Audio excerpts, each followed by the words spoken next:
Saya pernah berpikir bahwa cinta sejati hanyalah mimpi kosong di tengah hiruk-pikuk Jakarta yang kejam, sampai hari itu ketika mata kami bertemu di panggung game show itu. Tiba-tiba, dunia seolah berhenti, dan hati saya yang selama ini beku mulai meleleh oleh senyuman seorang aktor terkenal yang seharusnya tak pernah menyentuh kehidupan saya yang biasa. Bagaimana bisa seorang seperti dia, yang dikelilingi sorotan lampu dan penggemar, memilih saya, seorang pemuda desa yang datang ke ibu kota hanya untuk mencari reki? Saya, Andi, lahir di sebuah desa kecil di pinggiran Yogyakarta, di mana kehidupan berjalan lambat seperti aliran sungai yang tenang. Ayah saya seorang petani, ibu mengurus rumah tangga, dan saya adalah anak bungsu yang selalu bermimpi besar. Jakarta, kota impian bagi banyak pemuda seperti saya, memanggil saya 2 tahun lalu. Saya pindah ke sini untuk bekerja sebagai barista di sebuah kafe kecil di kawasan Sudirman, sambil kuliah malam di Universitas Negeri. Hidup saya sederhana, bangun pagi, menyeduh kopi, belajar malam hari, dan sesekali menonton acara televisi untuk melepas penat. Saya tak pernah membayangkan bahwa sebuah game show akan mengubah segalanya. Semuanya bermula dari sebuah iklan di Instagram. Bergabunglah dengan Cinta di Panggung. Game show romantis yang bisa mengubah hidupmu, tulisnya. Saya tertawa saat melihatnya. Saya bukan tipe orang yang suka tampil di depan kamera. Tapi teman saya, Rina, memaksa saya mendatar. Andi, kamu single, ganteng, dan pintar. Siapa tahu dapat hadiah besar, katanya sambil tertawa. Saya setuju hanya untuk bersenang-senang. Tak disangka saya lolos audisi. Dan disitulah saya bertemu dengan Budi Santoso, aktor papan atas Indonesia yang dijuluki Raja Layar Lebar oleh media. Budi adalah idola jutaan orang. Ilm-ilmnya selalu laris, wajahnya menghiasi majalah, dan gosip tentangnya tak pernah berhenti.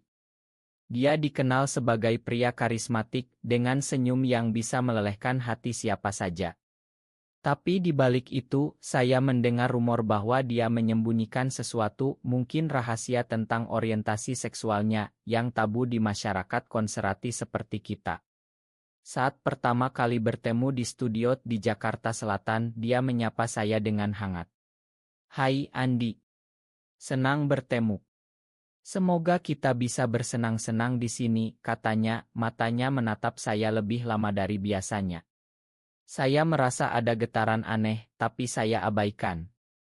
Game show Cinta di Panggung adalah acara di mana peserta dipasangkan secara acak untuk menyelesaikan tantangan romantis. Hadiahnya besar, uang tunai dan kontrak modeling. Saya dipasangkan dengan Budi sebagai pasangan spesial tamu. Awalnya saya gugup. Kamera menyala, penonton bertepuk tangan dan memulai acara dengan penuh semangat. Tantangan pertama, berpura-pura kencan di sebuah restoran mewah. Kami duduk berhadapan, memesan makanan khas Indonesia seperti nasi goreng dan sate. Budi bercerita tentang kehidupannya, tentang bagaimana dia mulai karir dari nol di Surabaya. "Saya dulu seperti kamu, Andi. Bermimpi besar tapi tak punya apa-apa," katanya. Saya terkejut, dia terdengar begitu tulus. Malam itu, setelah syuting, Budi mengajak saya minum kopi di kafe dekat studio. "Andi, ada sesuatu yang ingin saya katakan," bisiknya. Hati saya berdegup kencang. Apakah ini bagian dari game show? Tapi tidak, kamera sudah mati. Saya sudah memperhatikanmu sejak audisi. Kamu berbeda dari yang lain. Kata-katanya membuat saya bingung.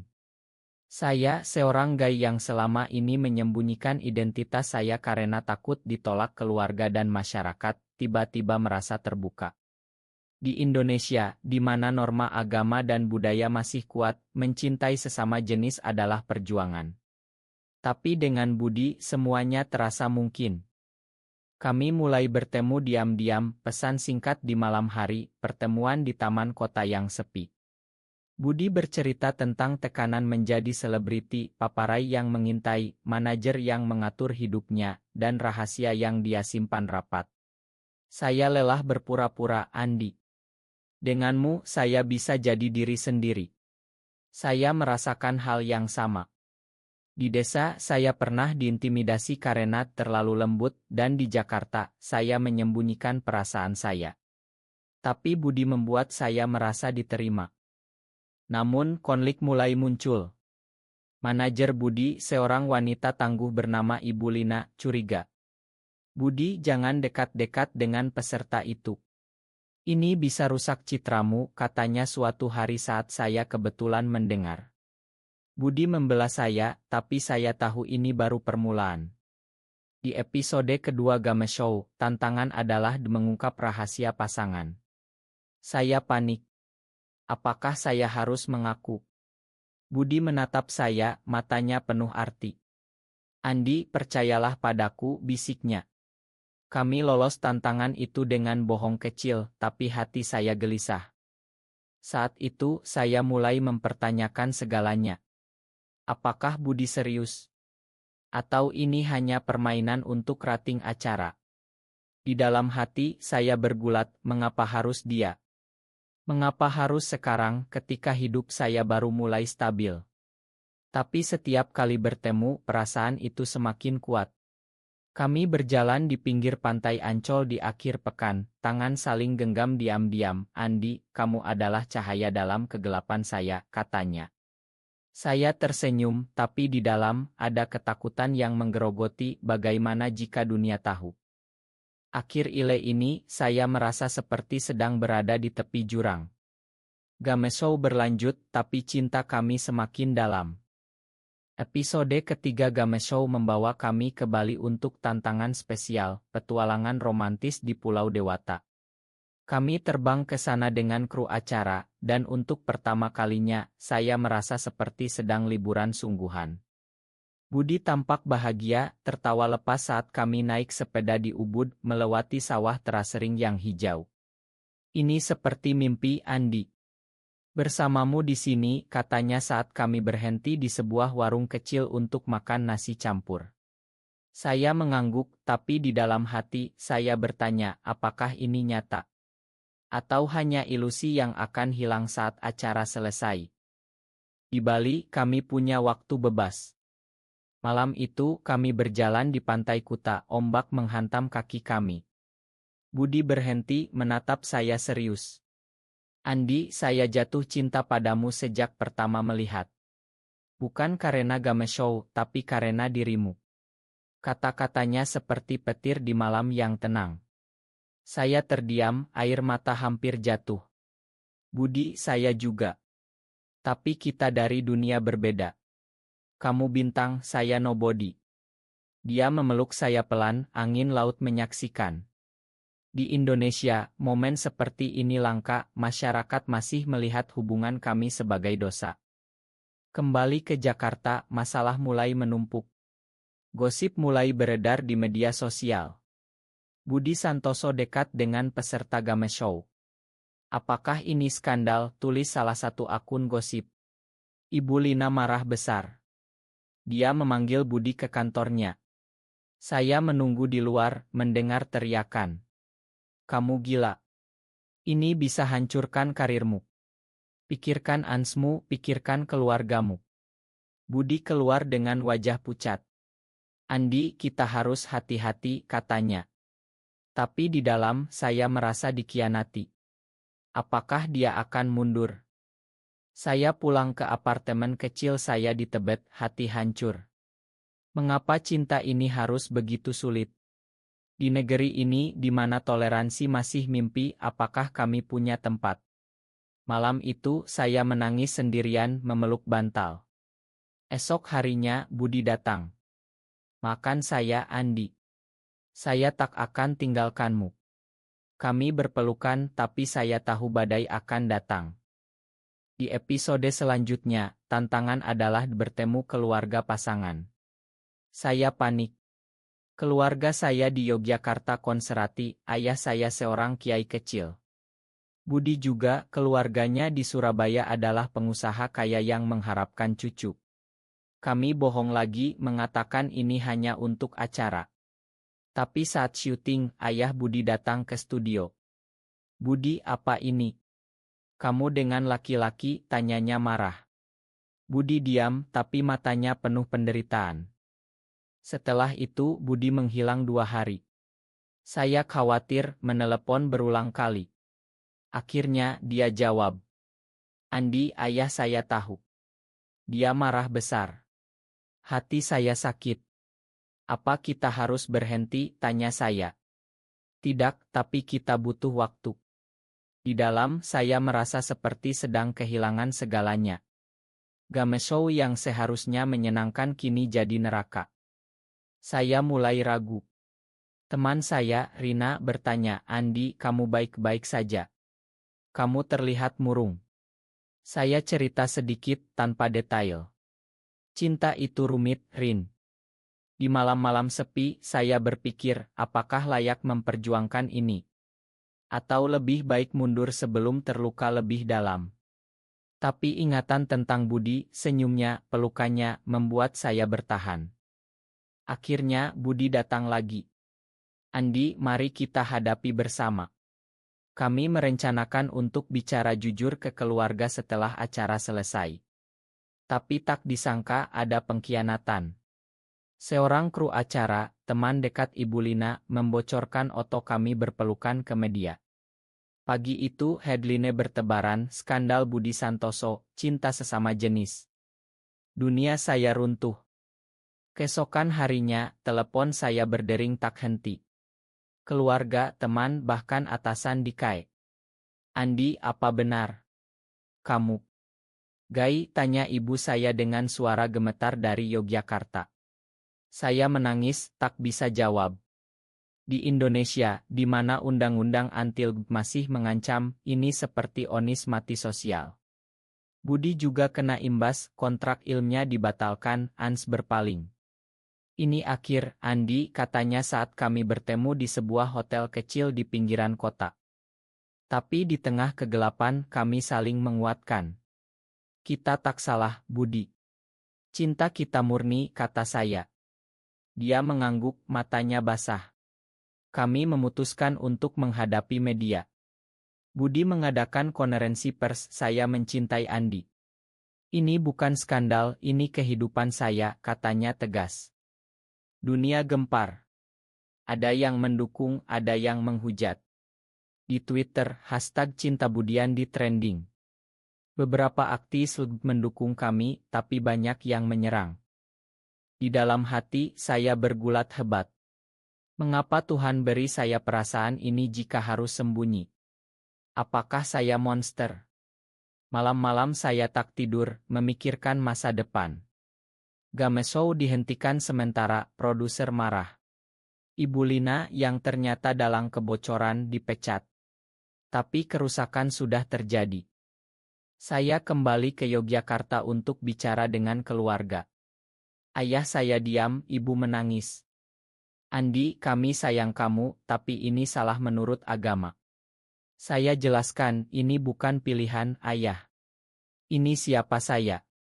Mereka tak langsung terima, tapi setidaknya tak usir saya. Di kereta kembali ke Jakarta, saya merenung, perjuangan ini panjang, tapi untuk Budi, saya siap. Budi juga menghadapi keluarganya. Ayahnya marah, tapi ibunya mendukung. "Anakku, bahagialah," katanya. Kami bertemu lagi, saling cerita. "Andi, ini ujian. Jika kita lolos, cinta kita abadi." Kami mulai kampanye kecil untuk hak LGBT di Indonesia, berbicara di forum online. Tapi ancaman datang, pesan anonim, ancaman isik. Suatu malam saat kami berjalan di Monas, sekelompok orang menyerang kami. "Homo! Pergi dari sini," teriak mereka. Budi lindungi saya, tapi kami luka. Di rumah sakit, saya sadar, ini terlalu berbahaya. Mungkin kita harus pisah. Budi menolak. "Tidak, Andi. Kita bersama." Setelah kejadian itu, dukungan membanjir. Artis lain keluar dukung kami, komunitas bersatu. Game show dilanjutkan dengan teman cinta sejati. Di episode final, kami menang. Tapi kemenangan itu pahit, kami tahu perjuangan baru dimulai. Di dalam, saya merasa lebih kuat. Cinta ini bukan dosa, tapi anugerah. Pasca Game Show, hidup kami berubah. Budi kehilangan beberapa endorsement, tapi dia mulai proyek ilmu independen tentang isu. Saya berhenti dari KAE, bergabung dengan Ngohak Asasi Manusia di Jakarta. Kami tinggal bersama di apartemen sederhana di Kemang, jauh dari sorotan. Tapi rahasia lama muncul, mantan pacar Budi, seorang produser ilmu, muncul dan mengancam bocorkan lebih banyak. Budi, kamu janji tak tinggalkan saya, katanya marah. Ternyata dulu mereka punya hubungan rahasia. Saya terkejut. Budi, kenapa tak cerita, tanya saya. Dia menangis, Andi. Itu masa lalu. Tapi pengkhianatan itu sakit. Saya pergi ke Bali sendirian mencari ketenangan di Pantai Sanur. Di sana saya renung apakah saya cukup untuknya. Atau saya hanya pengganti. Budi menyusul. Andi, dia bohong. Saya sudah putus sejak lama. Kami bicara panjang, saling tapi kepercayaan retak. Di Jakarta, gosip baru, Budi selingkuh. Saya ragu lagi. Mengapa cinta ini penuh luka? Kami coba perbaiki. Liburan ke Lombok, mendaki Rinjani. Di puncak, Budi berlutut, Andi, maukah kamu jadi pasanganku selamanya? Saya ya, tapi di dalam ada bayang-bayang. Kembali, mantan itu bocorkan ide lama. Media heboh lagi. Keluarga Budi marah, ayahnya ultimatum, pilih karir atau dia. Budi pilih saya, tapi saya merasa bersalah. Budi, jangan korbankan segalanya. Kami bertengkar hebat. Saya pulang ke Yogyakarta lagi. Ayah saya mulai lunak, Andi, jika itu membuatmu bahagia, kami coba terima. Tapi hati saya hancur. Bulan-bulan berikutnya, kami pisah sementara. Saya fokus kerja di advokasi hak di tengah masyarakat Indonesia yang masih diskriminasi. Budi syuting ilmu baru di Bandung. Kami pesan setiap hari, tapi jarak membuat luka semakin dalam.